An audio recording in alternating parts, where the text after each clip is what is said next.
Welcome to this edition of the Your Weekly Dose of Nonprofit podcast, the podcast that delivers actionable items you can implement at your organization right away. Today, I'm thrilled to have one of my favorite people in the world, Joe Waters, as my guest. Joe, how you doing today? How you doing, buddy? Thanks so much for having me on. I'm doing fine. Let's introduce you to our listeners, watchers, and readers. Joe Waters has been working at the intersection of business, philanthropy, and marketing for 25 years. He writes one of the web's leading cause marketing blogs and is the author of 2 books on the subject. Joe is a sought-after speaker on corporate partnerships, cause marketing, sponsorship, and social media. He has written for many publications, including Forbes, Fast Company, CMO.com, Nonprofit Quarterly, Chronicle of Philanthropy, and Healthcare Philanthropy Journal. Joe has been quoted in the New York Times, Reuters, Inc.com, and the Nonprofit Times. Joe lives in Massachusetts, has a wicked smart Boston accent, and is obviously a Red Sox fan. Joe is the expert on the topic of today's episode, cause marketing. Let's dive right in. Joe, how do you define cause marketing, and why do you use that specific definition? My definition really goes back to one of the first cause marketing partnerships between American Express and the Statue of Liberty Foundation back in around 1983 or so. And what I define it as is a partnership between a nonprofit and a for-profit for mutual profit, right? So they generally, partnerships are what I call win-win and work-work. They both partners benefit from the relationship, but they're also work, right? It's not just about a nonprofit picking up a check, and it's not just about a company giving a check. It's about a nonprofit and a for-profit really working together closely. Now, as you can probably imagine, a lot of people come up with the term cause marketing. A lot of it can apply to just the marketing of causes, but I think of it specifically as a nonprofit and for-profit partnership. Fantastic. How are corporate partnerships different from other forms of funding, such as foundations? Yeah. And, in some ways, a lot of people associate corporate giving as a form of foundation giving because you can get corporate grants. In general, though, what's different is that with cause marketing, you're generally working with the company's customers and or their employees. So while corporate grants target a company's checkbook, I've often argued that the money's not really in the company checkbook. It's in the customer, in the employee. So when I think of opportunities with companies, I think of it through the lens of how can you give me access to your employees, your customers, so I can raise money from them. In a lot of ways, it's a form of individual giving on steroids because you're going through a company. I like that. Individual giving on steroids. That's good. Mm-hmm. What should a nonprofit be looking for or researching when deciding which businesses to approach? It's interesting. When it comes to businesses that you should talk to, the first and most important ones are the ones you already know. It's interesting you should bring up this point because I often say that corporate partnerships are not so much discovered as they are detected. They're already there. So what I encourage a lot of nonprofits to do is to look at their existing relationships with companies. Every individual that gives them money probably works for a company or owns a company. They can access those companies. They work with vendors, people they make money from. They can get those people as corporate partners. And then there are people that may be getting sponsorship dollars. Now, sponsorship dollars is a little bit different because that's a check from the company. But what happens is, in a lot of instances, you can change those partnerships to cause marketing partnerships, and that's where the real value is. Amazing. Okay, so let's look at what I call the actionable item for today's podcast. If a nonprofit is considering approaching a business about a partnership, what 3 things must that nonprofit have ready in advance?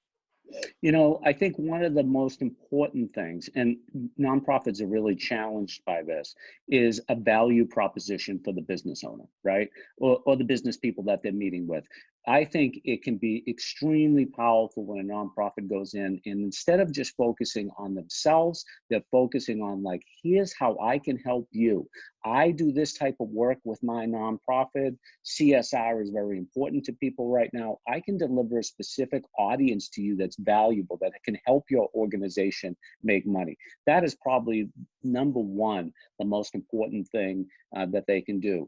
The second thing that I would really think about is some real actionable ideas of things that they could do. So looking at the type of business they are, I would think about what type of fundraising programs they could do. Now think about that though too. That's very different. A retailer is going to do different types of programs than an engineering company, right? You have to you have to approach those companies in two different ways. The third thing that I think is important that every nonprofit should have is some way of measuring the success of these programs, right? And really looking at like, how are we going to say that this was a success, not just for the nonprofit and money raised, but also in other ways. Excellent. Always look at the data and always present the data. Mm. What are the top two factors that cause corporate partnership failures?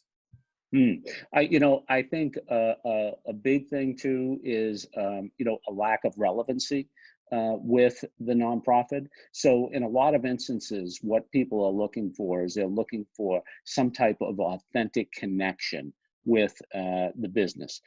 You can take an example like the North Face and the National Parks Foundation. The North Face sells outdoor gear, generally associated with both being in parks and woods and stuff like that.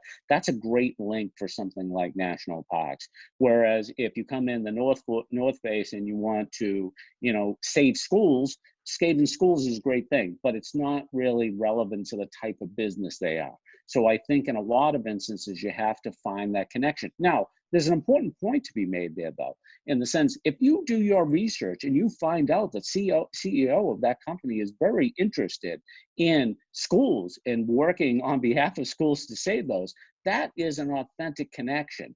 But on the surface, when we begin, we have to look for that authenticity and relevancy from what the organizations do. So that's a really big thing. I think that really kind of does that. And then the second biggest thing too is, I think in a lot of instances, and this gets really tactical with people, is that when we meet with business owners, especially people, private businesses, CEOs, presidents of those organizations, we don't read or understand those people enough to know the type of information that we have to present them. In a lot of instances, I think there are three types of decision makers: thinkers, feelers, and deferrers. Thinkers are analytical, feelers are story-oriented, and deferrers actually look to others to help them make the decision. I think one of the most important things a nonprofit can do is to figure out what type of decision maker they're dealing with so they can give him or her the arguments, the persuasive information that they need to know what to be effective. Fantastic. It's all about building those relationships right from the get. Yeah, that's right. Yeah, and being an effective communicator. Bingo. Yes. So we will move on to the lightning round so our audience can learn more about you. What got you started on your nonprofit career path?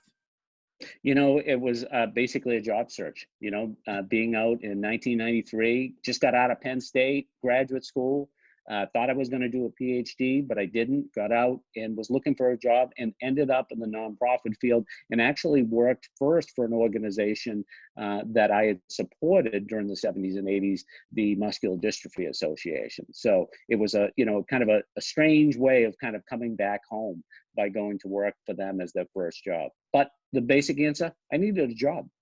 Amazing. Okay. And yeah, look where you are all these years later. Yeah. So with all the years of that you have experience in the field, if you could shake up one thing in the nonprofit world, what would it be? I think it's about marketing.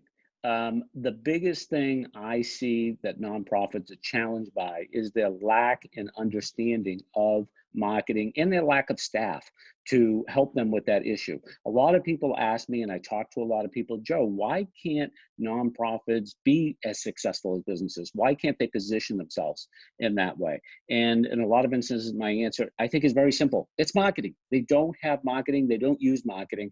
And I think that's a fundamental change that we're going to see in nonprofits moving forward, is we're going to see an emphasis on marketing, because it's going to be very important that nonprofits grow powerful audiences for themselves to be more effective, because there's more competition than ever out there. I co-sign that last answer. Yes. For sure. Yeah. Please tell us the best piece of advice that you ever received. The best piece of advice I ever received. Huh, that's interesting to think about something like that. I'm trying to think of a great piece of advice that I've received. One of the things I think that is really important, especially as a nonprofit professional, is to be yourself. When you're out there talking to people, you want to embrace your own personality. And I think there's some types of a stereotype out there about what a nonprofit professional should look like. And what I really encourage people to be is to be themselves, to go out there and be themselves at their best and represent their organization in a powerful, effective way that brings their own personality to bear and for themselves and for the success of the organization. I think that can help them both as an individual and with their organization, because the ability to stand out is something that's very important. As Oscar Wilde said, don't worry about everyone. Everyone else is taken, right? Be yourself. Yes. How did you develop your love of gardening? Well, I'm a very practical person. It's interesting, and I do love gardening a great deal, almost as much as cause marketing, as you know. But my interest in gardening really came down to a bad landscaper, and I was very unhappy with his work in my yard. And I said to myself, you know what? This is not brain surgery. This is information, and I need to approach this. And what I did was I just dug in, literally and figuratively, and learned about gardening, everything I had to do. And I did find, in the sense, like a lot of the things that we need to learn are not rocket science. They take time. And I look to you so often from as my inspiration for that, because every week I think you're trying to figure things out, and I see you as very action oriented. And I think gardening is the same way. But that being said, since I've been doing gardening, I find it so therapeutic. I love being connected with the ground, and it really has connected me too in thinking about, how great the world is that we live in, and how great this earth is, and how important it is to preserve it. And we can all do that by starting a garden. I absolutely love that because I know. I also not only gain Yeah. inspiration, but I enjoy seeing those pictures that you post all the Yes, I time know of you do. the flowers and the That's planting and right. everything. And you take Yeah. very good care of your garden, as you call I it. do. I do. I'm very particular. And that's the thing too. And it kind of comes down to, you and I even running our own businesses. If you want something done right, you got to do it yourself in a Yep. lot of instances. And that's how I feel about my garden. I have people that help me in certain instances, but I know enough so I can go out there and do my own thing. And too, they have this wonderful thing in this world. It's called Google, and it is an amazing place to learn about all the things in your yard and how to grow them. And with a little time, energy, and effort, you can do it too. Amazing. Uh, Yeah. Last question. We turn the tables. You ask me a question, a surprise question. I don't know what it is in advance. So go ahead. Mm. All right. One of the things that I've noticed is that you have lost a lot of weight, and you are really taking care of yourself better. I won't, and I know we're all in the different stages of self-care, so I'm not going to say that your health was worse at another time, but I do notice that you have been taking care of yourself, and I wanted to know, what is your secret, and what moisturizer are you using, because your skin is amazing. And there's no moisturizer. That's all natural. As far as the self-care, the truth is, I can go to your gardening example. If you want to do Yeah. something right, you got to do it yourself. I have to, at Right. some point about 4 years ago, I looked at it and I said, you know what? I want to hit the age of 50 and even beyond Hmm. that. And I said, here's what I got to do. And I made some very, very small changes to diet, started exercising and walking every day, getting out for about an hour and a quarter every day with walking, and you make some simple changes and you see big results. That's Yeah. the truth. So, Yeah. I learned what works for me, because, there's lots of diets out there, but you got to know Hmm. what works for you in particular. And then Absolutely. you just go with it, and it's sticking to it, which is not Yeah. necessarily easy, but yes, I've been able to do Yeah. that. So Well, in addition to being amazing, you now look amazing. So it's good now that you're a parent, but you can really see the light in you now. And I do think it's given you more energy for projects like this one. So I want to commend you on your efforts, because it's definitely working for you. And that thank skin, it's amazing. Joe, you know what? You're my favorite guest on this podcast. All these compliments. It's amazing. I should just have you on every week giving me I compliments. know, that's right. That's right. Yeah. Thanks very, very much for joining. I really, really appreciate it. Plenty of nuggets of wisdom for everyone in the audience to learn from. And go follow Joe online. Subscribe to his newsletter. It's the best one in the cause marketing world. I learned things, tons of things from his newsletter. Excellent content. And Joe's a really nice guy. Thanks very much for appearing on the podcast, Joe. I appreciate it.